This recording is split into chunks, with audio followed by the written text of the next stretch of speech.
As we all recognize, entrepreneurship is this divine experience of life that is both personal and business, and that is who we are as human beings.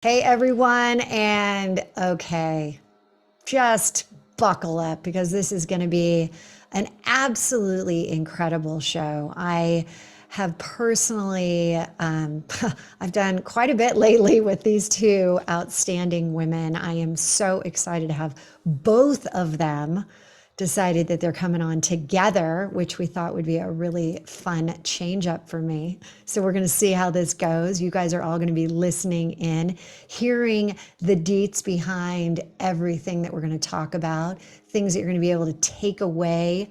These, when you get three women together, it's like, you know what?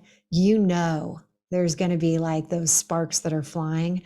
So, especially when you start to think about women that have written books, we're going to go there. We're going to talk about the ins and the outs and the good and the bad about all of that. We're going to go to business, entrepreneurship, and also partnerships. How do you keep these things going? How do you keep it alive? And more specifically, they have their own businesses that are all rocket ships of their own. So it's amazing when you talk collaboration, and I am so excited to collaborate with these incredible women today and have you be there with us in this room as we're talking. And these women have written a book, and it's called Be From Passion and Purpose to Product and Prosperity. They've created heartfelt communities. They've got you name it, they pretty much, if you think about it, they have it covered. And today I have Lisa Vrancken. She's the executive vice president at Fortune Media Group, where she provides clients with strategic full service video production from start to finish. She also spearheads product video programming at As Seen on TV Pro and Shark Discoveries. You might have heard of this guy with the prominent host, Kevin Harrington.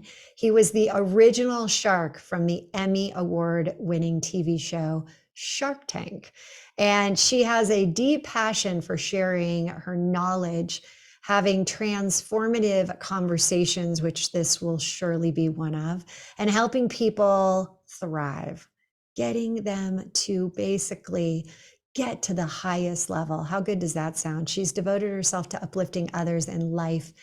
And as she is so, and we are so in line with this, and business, it's not one, it's both together that we ultimately are going for.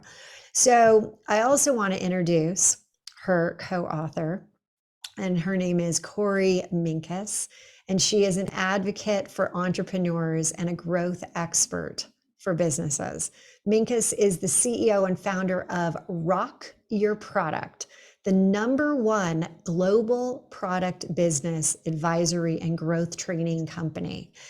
As a 30-year Fortune 500 consumer product thought leader, global brand strategist, she's also an international speaker and #1 best-selling author. She provides sequence, clarity, and results. Get that, everybody. Sequence, clarity, and results. She's been featured in USA Today, Success Magazine, Forbes, Vanity Fair, Condé Nast. You could name them on and on and on.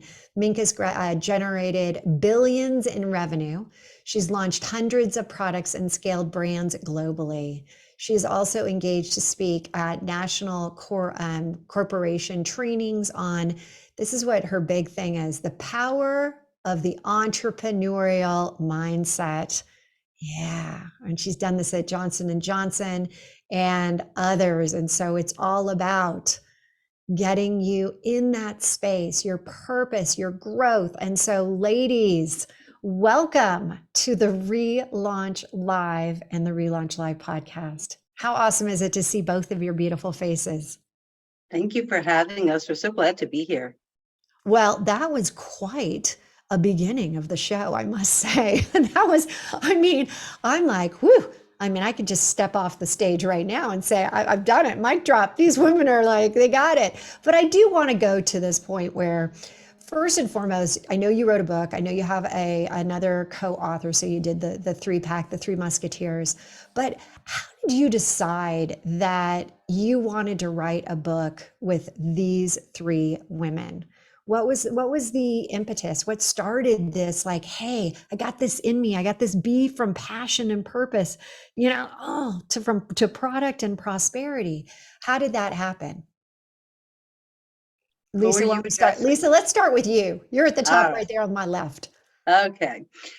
Well, first and foremost, Ashley Black was a client of ours at AsSeenOnTV.pro. And Ashley, of course, is the inventor of the Fascia Blaster and runs a $100 million company.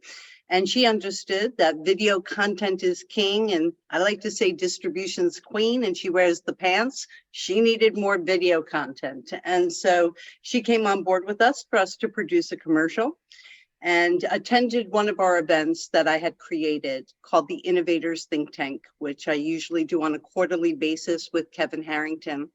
And that was my first opportunity to meet Ashley in person. And we became fast and furious friends. And at the end of our meeting, she said we should write a book together. And that never escaped me.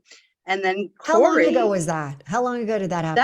that was almost 4 years ago. Okay. And Korie, I was introduced through a mutual friend, Sasha Ferguson, who attended many of Korie's trainings and spoke so highly of Korie and said, I don't know, I feel the two of you are kindred spirits. So I finally had the opportunity to meet Korie when she was doing a seminar in Orlando, and it was love at first sight. And she said, I'm writing a book. And I said, why don't we do it together?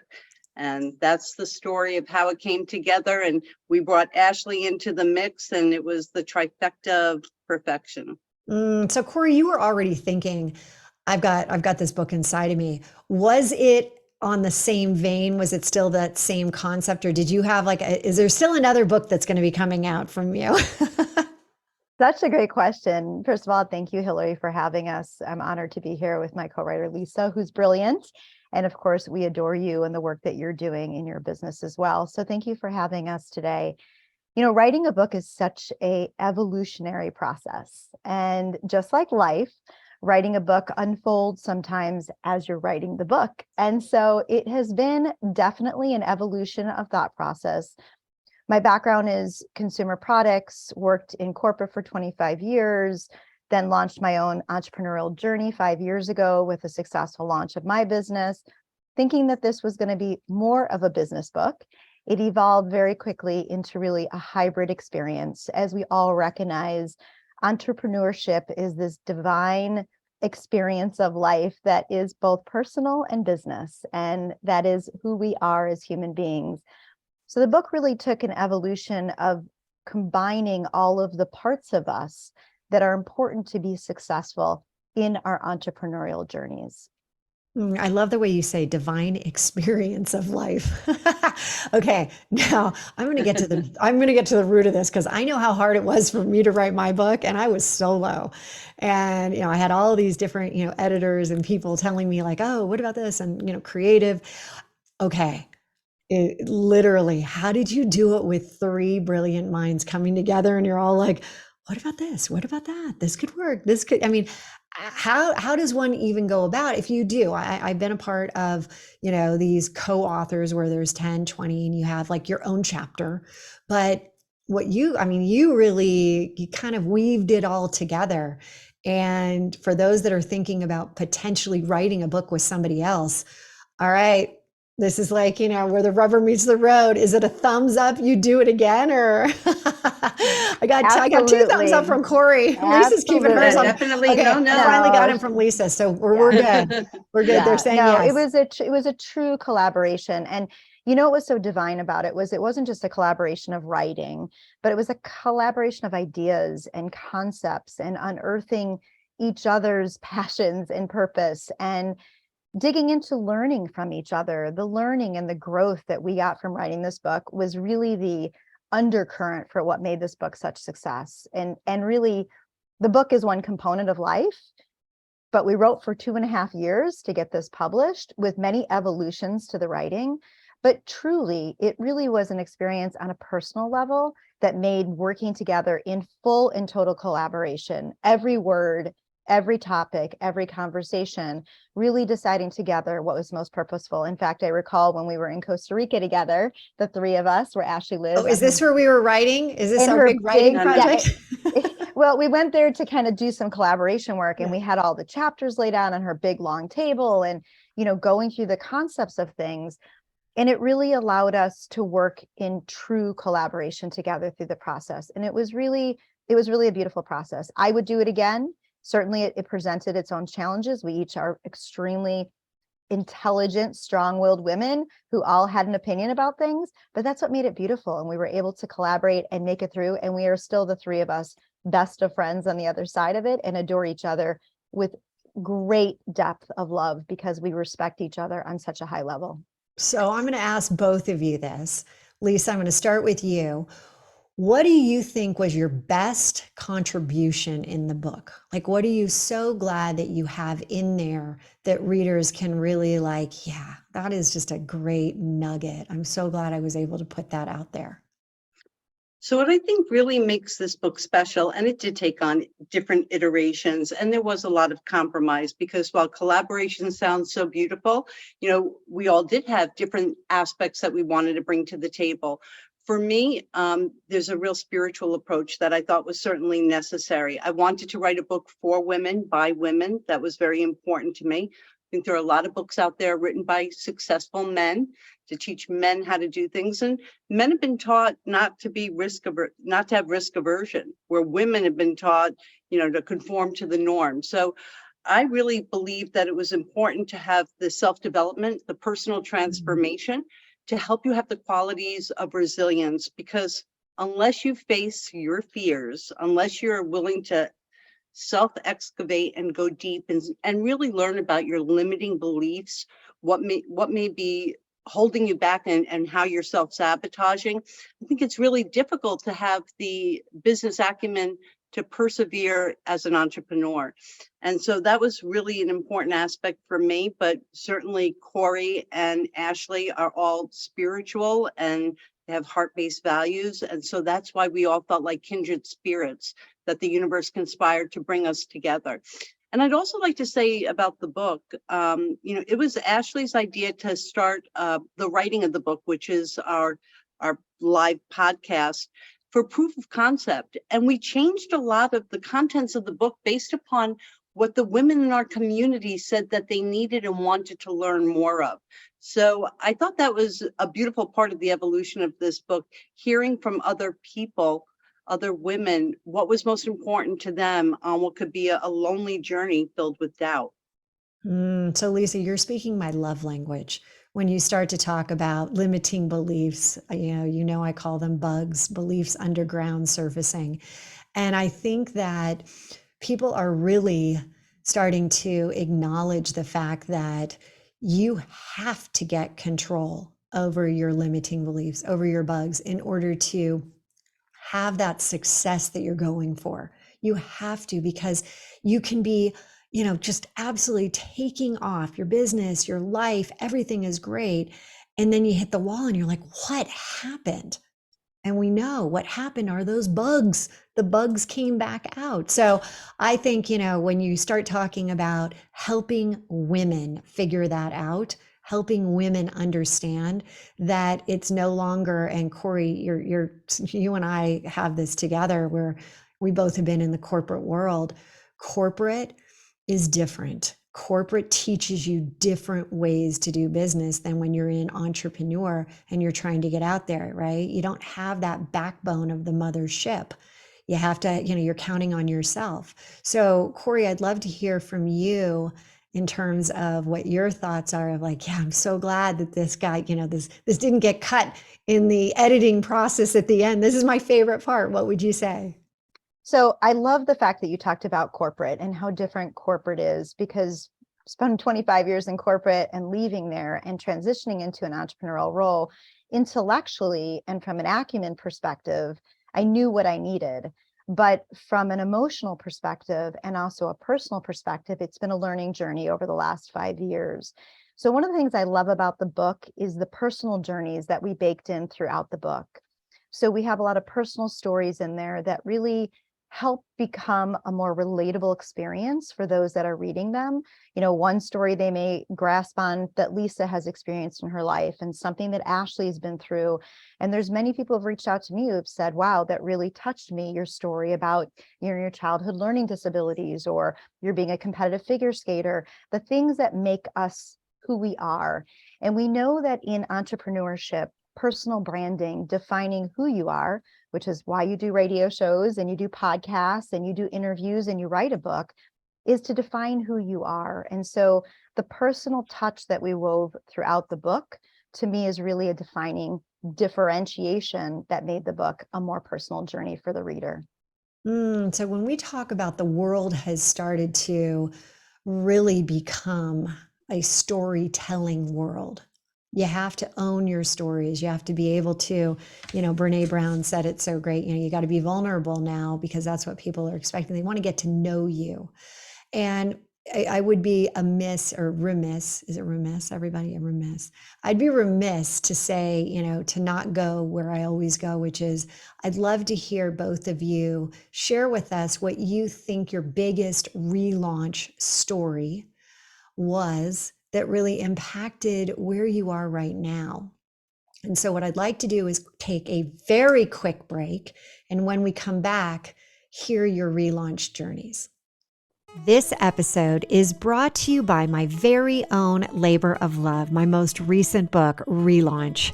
This book is a collection of my stories, other stories, and is a motivational guide to living a new 3HQ lifestyle, sparking your heart to ignite your life.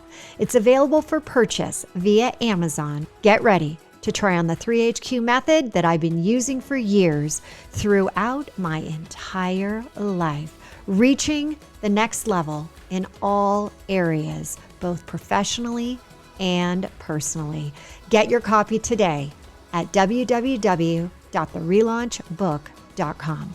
Welcome back, everyone. Each and every one of you. I am so excited that you are tuning in for this, because I've got Lisa Vrancken and Korie Minkus with me, and we are about to go where we love to go, which is hearing the relaunch story that impacted people the most. And so why don't we start, Korie, with you? And again, there are so many stories from the book that you could pull out. What do you think really has impacted your journey the most and where you are today? Thank you for asking, Hilary. And this is a story that takes me back to the ripe age of 8. And it was a very defining moment for me in my life. I grew up in a highly academic and very supportive home where we were really grounded by parents that were focused on traditions like education and family loyalty and hard work. And our parents really empowered us to be open to learn from our peers, ask good questions, and really be committed to our best. And to be consummate learners, discover the joy of always elevating our knowledge, right? So when I was 8, my confidence was greatly shattered when I started having challenges learning at school. And as academics got more difficult, I began to have standardized testing done to identify how I could perform better academically. And as my dear parents always made sure, we had the best when it came to our academics. So when the results were in... Korie, are we talking about, is this like 3rd grade? Yes, it was around 3rd or 4th grade. Okay, because I'm thinking like, okay, let me go back here. This would be about, okay, so I'm back on. So you started to go into sitting this on the little testing. chairs, the little chairs and the little tables. Exactly. Yes. When you go to parent-teacher conference now, you have to squeeze into those little chairs. You're like, oh, they're really much smaller than I remember. Okay, so you went and you had some testing done, and what were the results? Yeah. So the administrators and the teachers at the elementary school that I went to called a meeting with my parents and I to share the findings. And at the meeting, I was told by the educators who I deeply trusted at the time that I was diagnosed with a learning disability. They told me and my parents that my academic prowess would likely be limited and that I should lower my expectations of what I would accomplish in my life. In fact, they predicted I would have challenging times finishing high school and likely never make it successfully through college. And you were sitting there hearing these results. Absolutely. This was clearly devastating and embarrassing for me and my parents who had such aspirations for me. And so at the ripe age of 8, I had to make a choice. Either I could let someone else's limiting beliefs dictate my future of what was possible for me to achieve, or I could hold myself accountable and create the outcomes I knew were possible.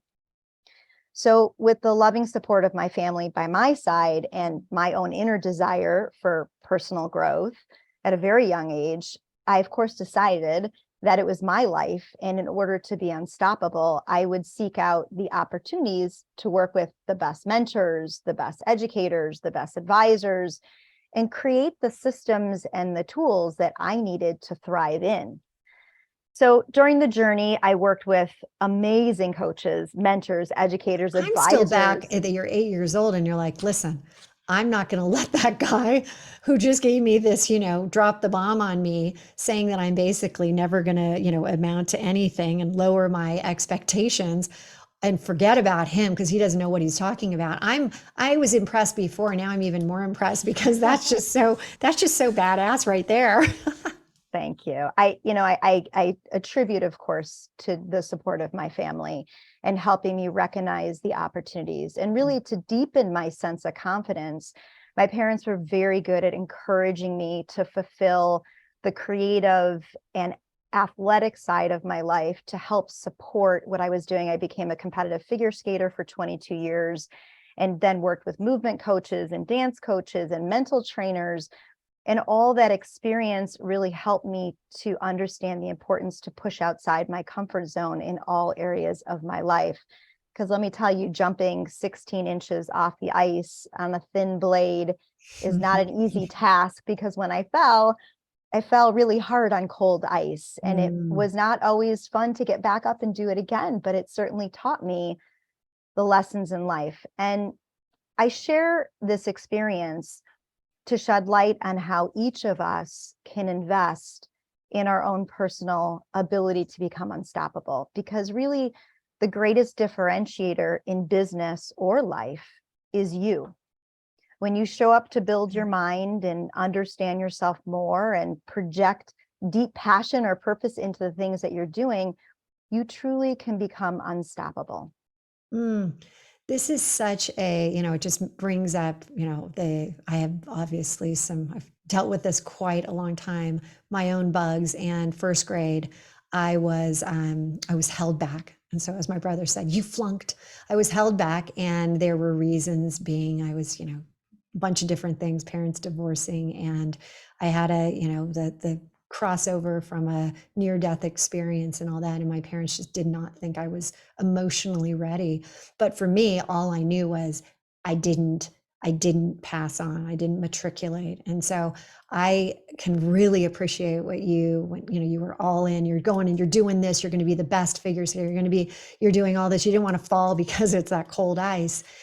That is something that really is interesting for people that have gone through, that have heard things, that have tried to figure out their own limiting beliefs of where it came from and what happened. And we're the overachievers. We're the ones that are like, hey, I got pushed down, but I'm going to get up again.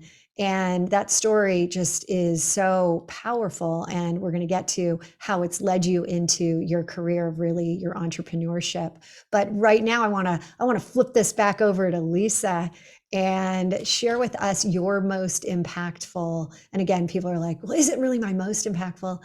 It's a relaunch. And we want to hear more about who you are and, what really resonates with you as something from your past. Okay.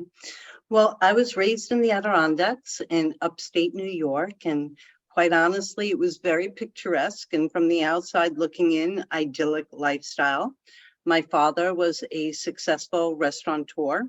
My siblings and my mom worked at the restaurant. I was too young at the time when we moved up there. I was only 4.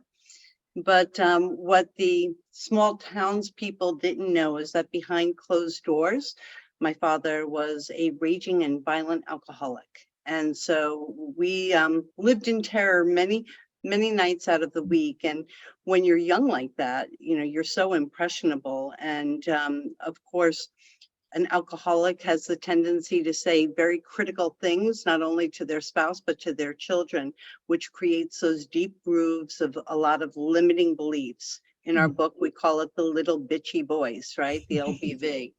But at the end of the day, my mom finally drummed up the courage when I was 13 years old to leave. And we moved back to Brooklyn, where I was born and where we have loving, wonderful family at the time. And so I was able to really take a look at from whence I came. There were other situations that happened in my childhood. I was sexually abused by a neighbor at the age of 9. So there was a lot of trauma. And interestingly enough, it's like Pew Research has done a deep dive into trauma, and they say that 70% of Americans have dealt with some level of trauma by the age of 18. And sometimes trauma can work its way into making you more resilient, believe it or not, because you learn survival techniques to be able to get through life. It's the old fight or flight, right? And so I was the classic textbook overachiever. From the alcoholic child, I did extremely well in school. I always wanted to make daddy proud, right? And everybody else. But I also had the disease to please. I had difficulties in saying no, drawing those healthy boundaries I always wanted to do. And I guess I derived my own self-worth out of trying to help fix others. So again, as a teenager, I was determined to go off to college and go to law school and help other women. I saw my mother didn't have a voice, and I also saw how unfair the judicial system could be. So I thought it would be an interesting path for me to take to try to be a change maker and be able to amplify the voices of those that felt that they didn't have it. I did go off to college and study political science and economics. I did intern with Geraldine Ferraro, the first VP candidate, female. And then I went off to law school, but I'll be honest with you, when I was in law school, I did internships with the ACLU. I did internships with the biggest sex discrimination firm in the United States. And I also realized the judicial system wasn't so just, especially for indigent women. And I realized it was a door that I had been knocking on, thinking for years that that's where I wanted to enter. And in my 3rd year of law school, I pivoted. And then I went off. I found a home in the country that needed rebuilding. And that's where I rebuilt myself. And I studied biofeedback and hypnotherapy and neurolinguistic programming and all the major religions of the world and great philosophers and ancient rituals. And I did heal myself. And that made me believe and get certified and trained in all those aspects, made me really want to help other women tell their stories and take the mask off, not have shame. In my past, I felt like I needed to wear a mask at times because, you think your past is going to define you. And I have come to realize that your past does not define you. There's nothing to be shameful for. When you're a child and things happen to you, that's not on you.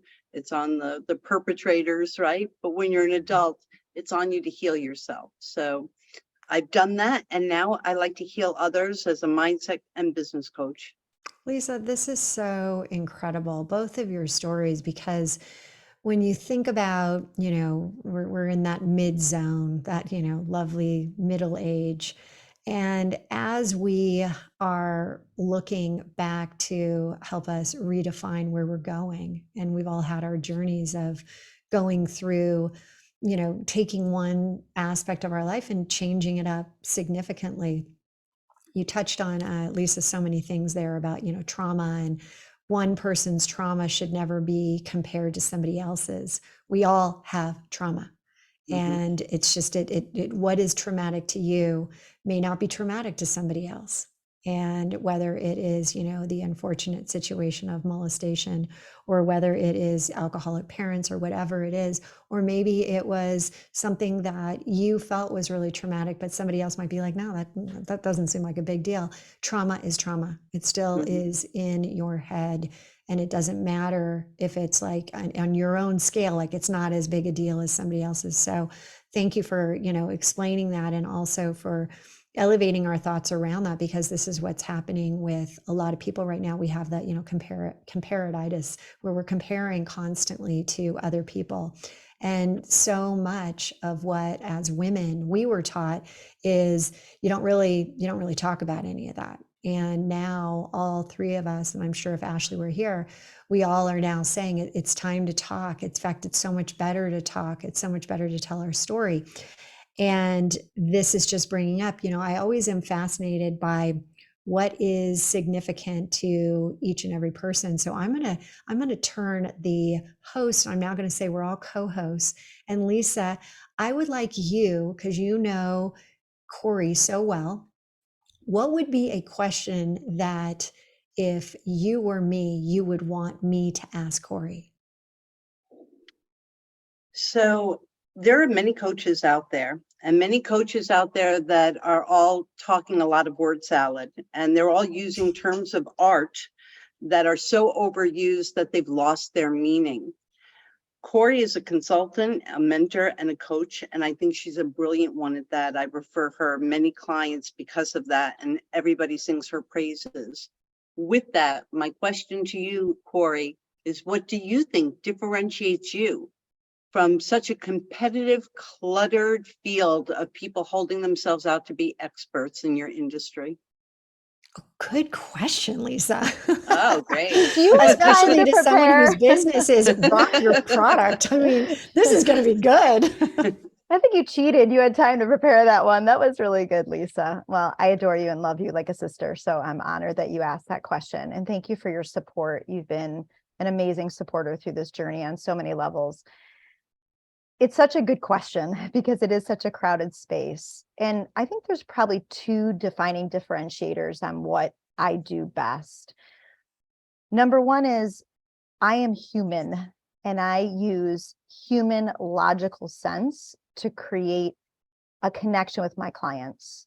So really getting deep in understanding their needs and the results that they're trying to create. So many business coaches are trying to apply their systems and methodologies without really understanding the outcomes that the customer or the client is trying to create. And so it's very, very differentiated for me. I just had a client this week who they took a break from my contract with them, and they were one of my largest clients, and they just came back to me with a huge project they want me to work on. To me, it's just an award in my own little feather in my cap to know that all the people out there that people consult with or advise with or bring into their businesses, there's a consistency in my being able to deliver what the customer needs. So I'd say that's number one. And I don't know how you make that happen unless you're really genuinely, authentically aligned with what you're trying to accomplish, right? It's not something you can fake. And number two is my background in corporate really defines who I am. There's a lot of coaches who haven't had the kind of history that I've had in building businesses. I've had the good, the bad, the yin and the yang. I've worked with men and women and seen all of the stressors of growing business, from operational stresses on companies, sales and marketing. And so the verticals in which I've had the opportunity to work in my career and really expose what works and doesn't work allows me to create the most powerful solutions and sequence of events for the clients that I work with to get to the root of what they need to be working on right now. And I think that comes from the experience I had. So Lisa, great question. Thank you for asking it. There was no prep there, babe. That was off the cuff. But that was off the cuff. I didn't let anyone know that I was going to make you both co-hosts. That's so powerful. And we're going to get more into in the next segment, really, if you were to coach right now people that are, either in their journey, their entrepreneur journey, or about to start, how would you really help them to make an impact? But we're not going to go there quite yet. We're going to take a very short break. And when we come back, we are going to flip the mic and have Korie ask Lisa that question that she's been wanting Lisa to answer. All right, everyone, we'll see you soon. This episode is brought to you by my very own labor of love, my most recent book, ReLaunch. This book is a collection of my stories, other stories, and is a motivational guide to living a new 3HQ lifestyle, sparking your heart to ignite your life. It's available for purchase via Amazon. Get ready to try on the 3HQ method that I've been using for years throughout my entire life, reaching the next level in all areas, both professionally and personally. Get your copy today at www.therelaunchbook.com.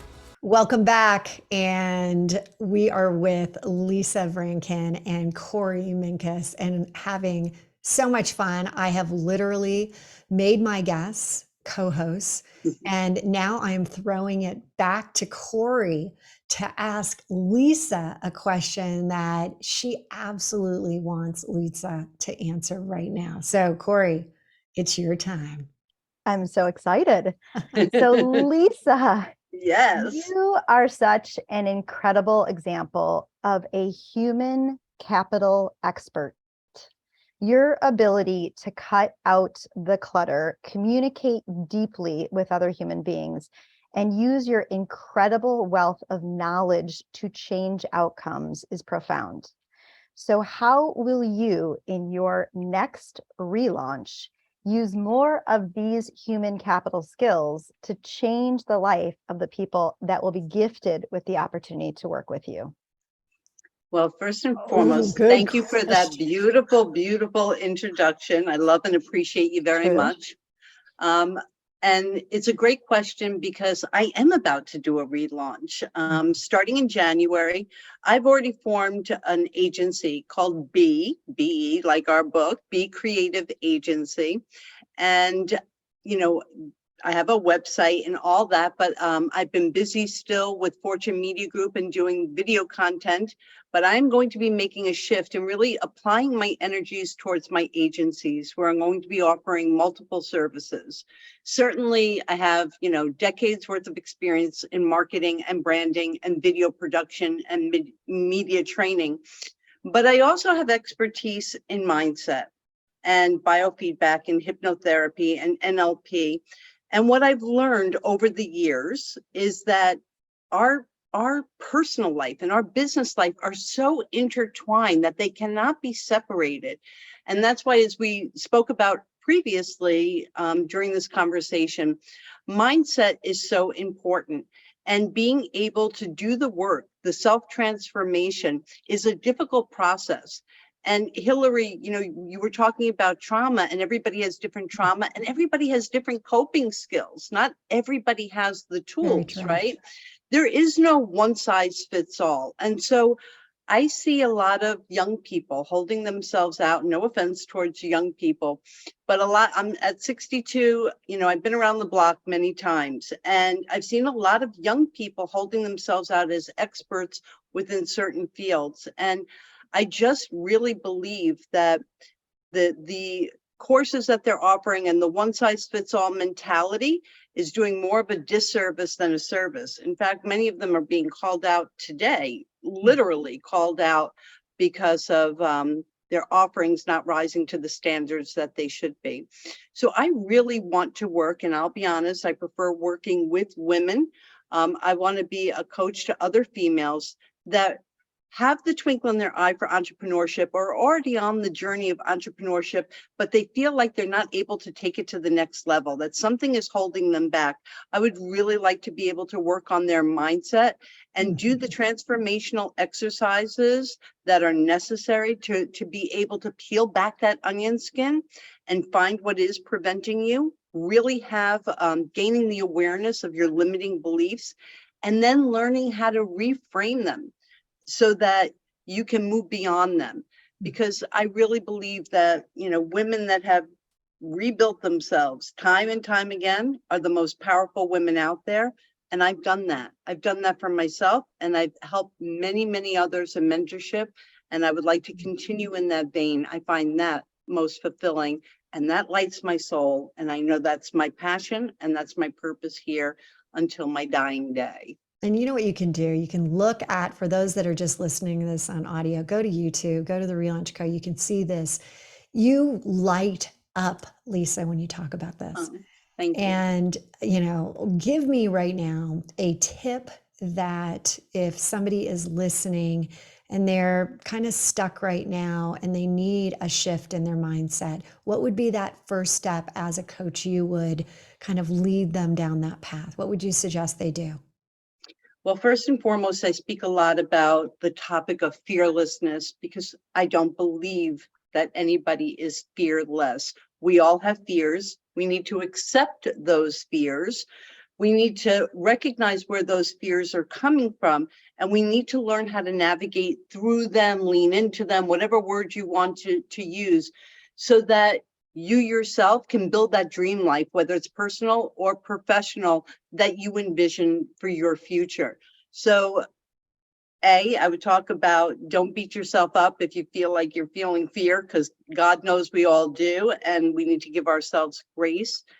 And B, again, not to feel like you have to wear a mask, not to let your past experiences be what defines you today. You can reinvent yourself at any age. You're never too old to do the things that you really love to do. And I would want to teach them how to find the space to discover their true passion and how to live that purposeful life. That's not, I can't give you 2 words to say how to do that. That is a process that you need to go through.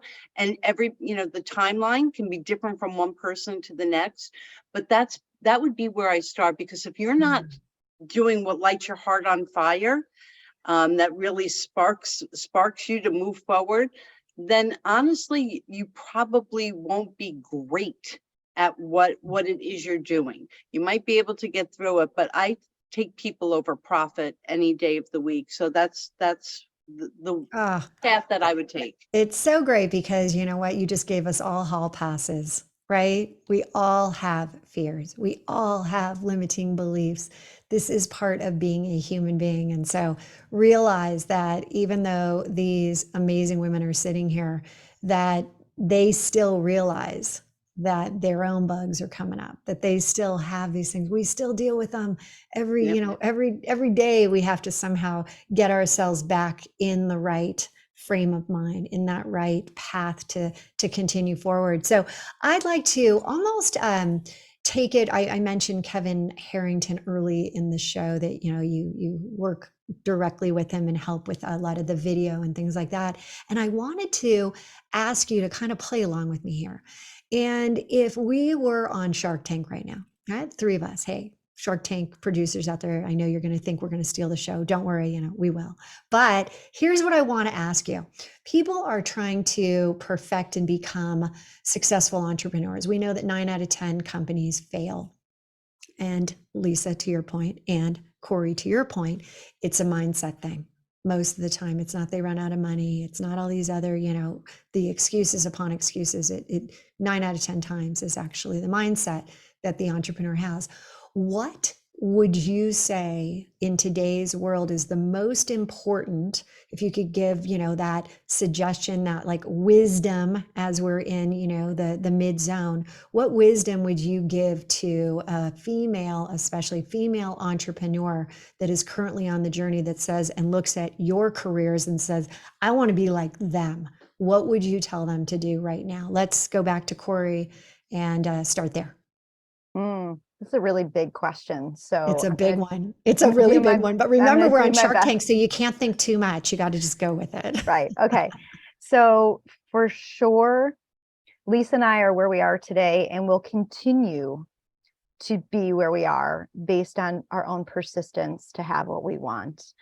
And so for me, any entrepreneur, any human being has to be 100% accountable to create the outcomes in their life that they're looking to create.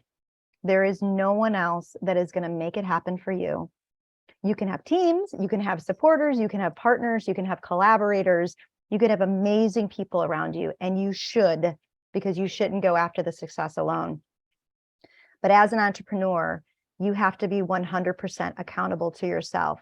And I think this loops us back into the mindset, which is that means you really have to understand yourself, which means you have to understand your strengths and the opportunities in which you operate. And you have to be truthful to those at an even deeper level than you may have been when you were at corporate, let's say, right? And you were kind of hiding in the team of things and had those responsibilities you needed to take care of, and you could pretty much execute them once you learn them. This is a much deeper sense of self other than anything else that you experience. And I think that's, to your point, Hilary, 9 out of 10 business owners that don't succeed because of the fact that they don't embrace that full level of accountability and achievement is really where they tend to fail. Persistence and 100% accountability. Absolutely. And Lisa, what wisdom would you give that entrepreneur that's listening right now that would love to sit in your seat and wear your fabulous stiletto shoes? Oh, well, thank you. I will layer on what Korie said, because I agree with accountability. But I also am working with a lot of startup organizations. I find that a lot of these product innovators become very emotionally attached to their product. And when you become that emotionally attached to your product, you're not always open to listening to constructive feedback as to maybe adjustments or modifications that need to be made. And I am always taken aback by the amount of people when I ask them, who's your competition? And they say to me, I don't have competition. And I think to myself, oh God, you're going to be out of business in no time. Because there is a piece called competitive intelligence, where before you actually put that product out into the marketplace or your service, you want to see, who am I up against? Who has anything that is remotely similar, direct or adjacent to me? And how am I going to differentiate them in a cluttered market? Because we all have competition. We could be taken for each other's competition if one wanted to look at it that way. But because we're evolved women and more enlightened, we look to one another to be able to collaborate and lift each other in the process, right? But in the product world, it is more competitive, and it's not always the best product that wins. Sometimes it's the best marketer that wins. So there are many different variables and moving parts that you need to take into consideration. But if you're so emotionally attached that you won't listen to anybody else and you're not making the sales you had hoped to make, that's going to be a big problem, and it'll lead you down a downward path, a dark alley. And if you haven't looked at who you're up against and how your benefits and features and how you differentiate yourself from them and be able to have a very clear and concise brand message and narrative, that will also be very problematic for you as well. So there's lots of things, pricing, etc., that go into play. So, you know what? We've used the A word, attachment. We've used the B word in here, boundaries. We've used so much in this session that, my gosh, we could go on and on. I do want to make sure that people know how to get access to you, to connect with you. Lisa, do you want to start with, how can people connect? Sure. Well, they can go to my website, which is Lisa Vrancken, VRANCKEN.com. Please sign up for my newsletter. I'm growing my database for entrepreneurs. They know your database is kind of like gold, right? So you can reach out and connect directly that way. And I love getting emails from people on my newsletters and being able to speak to them directly. And they could schedule time for a free consultation and see if they want to work with me in a mindset coaching or for video content, branding, etc. So on Instagram, I am at the Lisa Vrancken, and I'm just Lisa Vrancken on Facebook. We also have our community, 10,000 Women Strong, that Korie, myself, and Ashley have created, called The Writing of the Book. It is a private Facebook community for women only. We do a vetting process, but we encourage you to go on. Tonight will be our last Thursday night live, and starting in 2023, it'll be Monday evenings at 7 Awesome. I got to keep going because I got to make sure Korie has a chance Sure. to. How can we connect with you, Go for Korie? it. Give it up. So you can meet me at my website at rockyourproduct.com. So RockYourProduct.com. And of course, you can always email me at Korie, Korie at rockyourproduct.com. And we will have all of this in the show notes. What fun we've had today. For those that want to keep this conversation going, go to Facebook, the ReLaunch Effect, and you will have a lot more of this type of inside business suggestions, tips, tricks, strategies, all the good stuff. And remember that today has never been a better day to relaunch. Live now, love now, relaunch now. Thanks again, ladies, for being here. So grateful. Thank you See you for next having week, us. everyone. You've just heard another episode of the ReLaunch podcast. If something shared in this episode resonated with you, please head over to iTunes right now and leave us a 5-star review. And share this episode with others to inspire them to take the small steps that lead to a life full of purpose and possibility. And remember, you can have immediate access to the show notes and any giveaways at therelaunchco.com/podcast. Until next week, now is your time to relaunch your transition into a transformation.